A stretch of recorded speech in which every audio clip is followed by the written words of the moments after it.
My new blog. আর আশা করছি তোমরা সবাই ভালো আছো, সুস্থ আছো, আর আমিও ভালো আছি, সুস্থ আছি। আর আজকে ঘুম থেকে উঠে একদম সকাল সকাল ব্লগটা স্টার্ট করছি। দেখো এখনও মশারির ভিতর থেকে বেরোয়নি। আর আমি তো আছি এখন শিলিগুড়িতে, তোমরা সবাই সেটা জানো।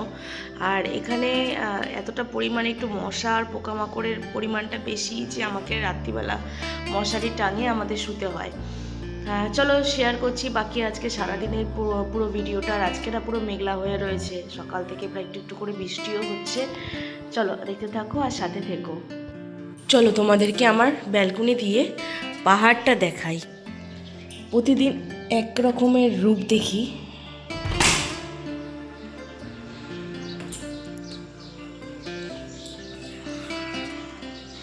সকালবেলা ঘুম থেকে উঠে যখন এই দৃশ্যটা দেখি না, জানো তো মন ভরে যায় একদম। মানে আমার রুম থেকে আর ব্যালকনি থেকে এই পাহাড়টা এত সুন্দর দেখা যায় যে কি বলবো। জানো তো সকালবেলা উঠে না এই ভিউটা দেখতে যে কি ভালো লাগে, যে তোমাদের সাথে কিভাবে শেয়ার করব। আর অনেক দিন পর আমি হচ্ছে ব্লগ শেয়ার করছি তোমাদের সাথে। এখন এসছি হচ্ছে আমার রান্নাঘর থেকেও রান্না করতে করতে পাহাড়ের দৃশ্যটা কিন্তু বেশ ভালো লাগে। তো আজকে হচ্ছে আমার শিলিগুড়ির হচ্ছে সেকেন্ড দিন, ভাবলাম সেকেন্ড দিনে তোমাদের ব্লগটা হচ্ছে শেয়ার করি।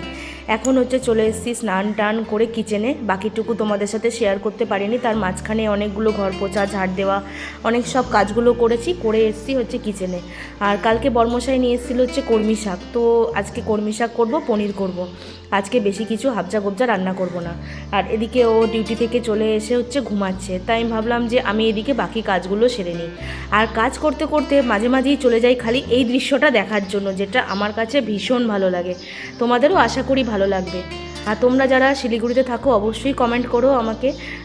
আর আমার ভিডিওগুলো আমি আজকে দুদিনের ভিডিওই দিচ্ছি অবশ্য শিলিগুড়ির, তো কেমন লাগছে না লাগছে। তো এখন চলে যাচ্ছি হচ্ছে সোজা কিচেনে গিয়ে শাকটা বাজবো। আর জানো তো আমার ঘরে এখনও তো ফ্রিজ নেওয়া হয়নি, সেই জন্য যা যা সবজি নিয়ে আসছি বড়জোর একদিনের মধ্যে দেখছি শুকিয়ে যাচ্ছে পুরো। তো একটু ব্যবস্থা করে একটা ফ্রিজ আগে কিনতেই হবে, নাহলে সব সবজি ফল সব কিছু খারাপ হয়ে যাচ্ছে।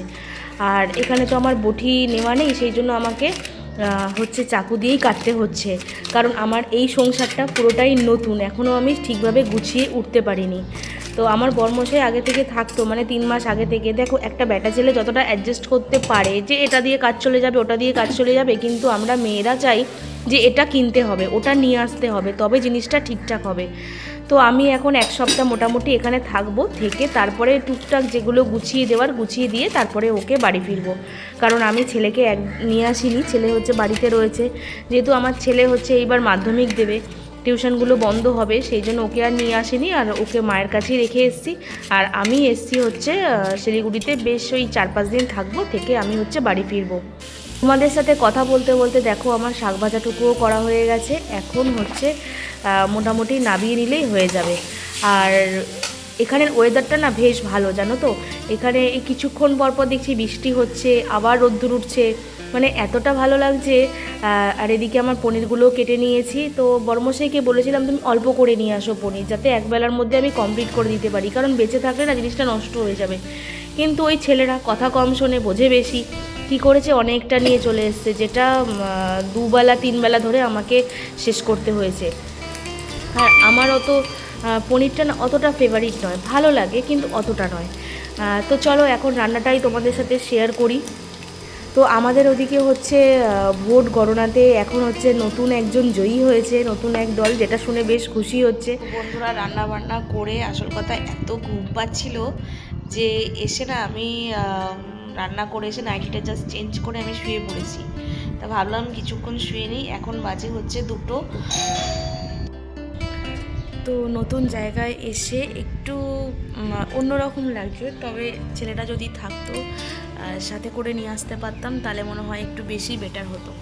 কি বলো তো, গাড়ি করে এসেছি তো, অত দূরের রাস্তা, যার জন্য ছেলেটাকে নিয়ে আসা না সাহস পাইনি। তারপর হচ্ছে এখন রান্না বান্না টোটাল কমপ্লিট হয়ে গেছে, তোমাদেরকে বললাম। আর এদিকে এখন নাইটিটা চেঞ্জ করে রান্না করে গড়াচ্ছি। আসল কথা আমার হাজব্যান্ড আসবে প্রায় 3:30-4টে বাজবে, ও ফোন করে বলল। তো সেই জন্য এখন ভাবছি ওয়েট করি। তাও বললো খেয়ে নাও তুমি, তো না, যখন আসবে তখনই একবারে একসাথে খাবো। আর আর কি বলবো তোমাদেরকে, চলো দেখতে থাকো। আবার খাওয়া দাওয়ার টাইমে ব্লগটা শুরু করব আর তোমাদের সাথে শেয়ার করব।